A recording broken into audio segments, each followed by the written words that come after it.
Hey everybody, Dave Neal here, Bachelorette Power Recapper, coming to you this Monday with Katie Thurston's season premiere.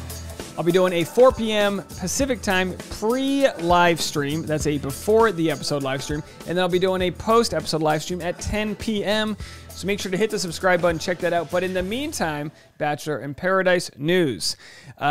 Chris Harrison, not in Paradise. He's in Texas where he doesn't pay state income tax and he's doing okay. But the question is when and if he will come back. Now, it was announced yesterday that David Spade will be one of a few celebrity guest hosts that will come into the Bachelor in Paradise universe, do their thing, and then politely leave. I think that's a great idea. I don't think Chris Harrison in this stage of the game really cares too much about going to Mexico. But the question is, was this Chris Harrison's choice not to do Bachelor in Paradise, or is he still stepping aside with the help of the Bachelor producers telling him he is not coming back yet? We'll have to wait and see. But we've got some people that are coming to Chris Harrison's defense.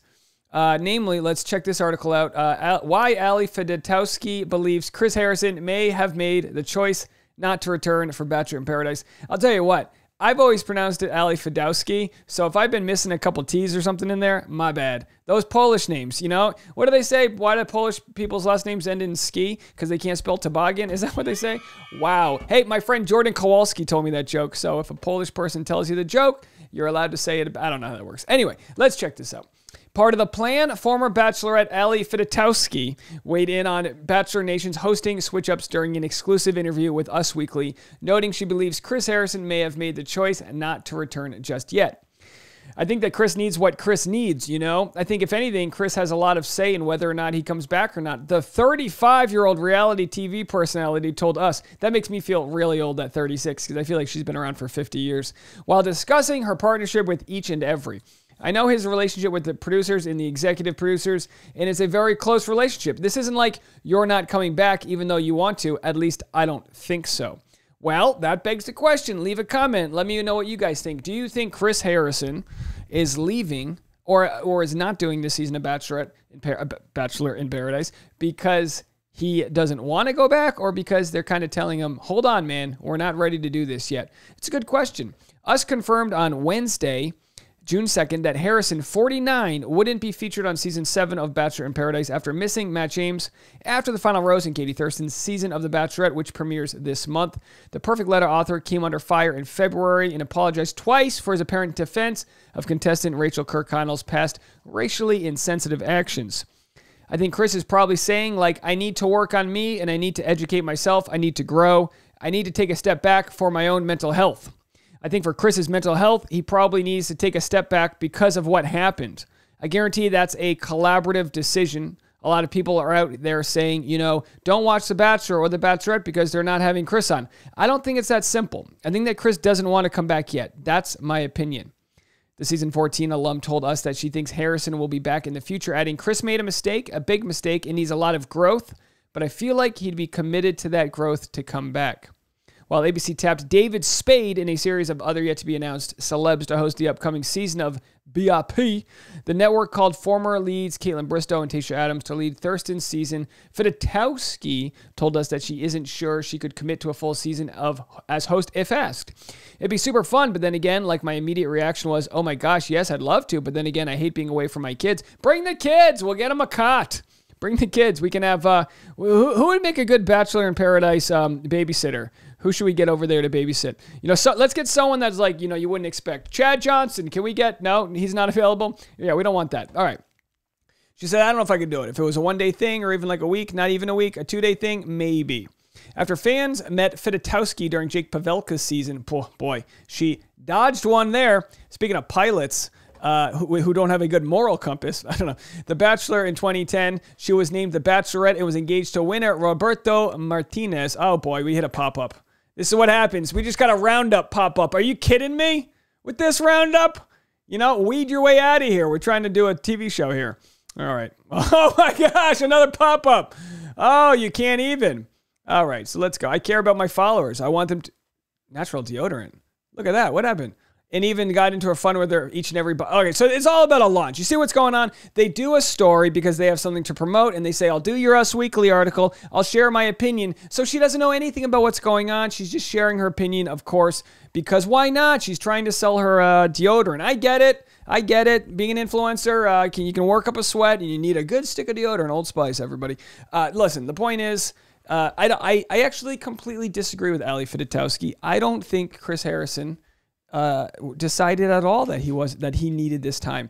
I think when he said he was stepping aside, he meant for after the final rose, and it wasn't enough for people, and Bachelor Producers didn't have him back. I don't think this is Chris. Again, it doesn't even have to do with any personal opinion. I just don't think. I don't know of many circumstances where someone who holds a position of power gives that up. I just don't see that happening, because what can happen now is people can realize that Caitlyn Bristow and Tayshia Adams are fantastic hosts, and good for them. People can realize that David Spade crushes it as a host, and maybe other celebrities. What they're going to realize is Chris Harrison's job's not that hard. He's just built a great rapport with people over the years. He does a good job. He's got a clean look. It's non-confrontational. He kind of stands there and he nods a lot. That's a lot. He does a lot of nodding, and he nods his way. Would you like a raise? Yeah. Bachelor ratings are up. Would you like more money? Yeah. And he kind of just nods his way to the bank. Why would anyone give that up? People say, oh, he's worth so much money. He doesn't need it anymore. He bought a home in Texas because he was retiring. No, you idiots. He got the home in Texas to save 13% on his state income tax. You know what I mean? That's what he's doing. We get it. Look, so I don't think it's up to him.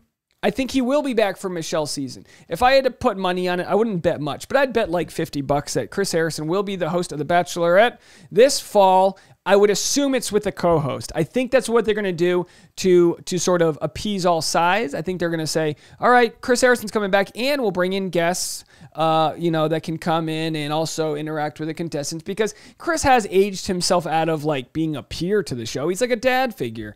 Anyway, we'll see what happens. Let me know what you guys think. And if you disagree or agree, that's fine. We can all be civil in our opinions. I appreciate that. 4 p.m. live stream today. I'm going live at 4 p.m. live stream for my last off-season live stream. Can you believe we made it all the way to the end of the off-season? It feels like summer camp just ended. Monday, I start my Katie Thurston season live streams. I'll be doing a 4 p.m. Pacific pre-party. So if you're on the East Coast, you can watch that for an hour as you gear up for the big show. And then at 10 p.m. West Coast time, so 1 a.m. East Coast time, if you're still awake, still having fun, you're hitting that box of rosé, you're still feeling it, call in. I got a voicemail number. You can call in. Let me know what you think of everything, and we'll be doing another live stream then. And of course, throughout the season, daily content. So hit the subscribe button if you haven't already and check that out. And if you want more content, I've got my Patreon episode I just released an hour ago, prepping for Bachelorette season, plus some behind the scenes on buying a couch during a Bachelor breaking news story.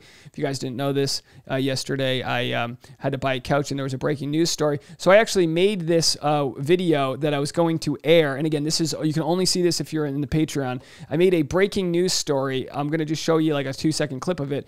But I decided it was such bad quality that I was going to come back to my studio in the middle of buying a couch and then release it and then go back to work. So I'm working for you guys. I'm out there hustling. This is the breaking. I was literally at an Enterprise in the middle of downtown Los Angeles with helicopters flying overhead. I mean, just listen to the audio. Let's listen to this. This is bad. Paradise. David Spade set to fill in. It's bad audio.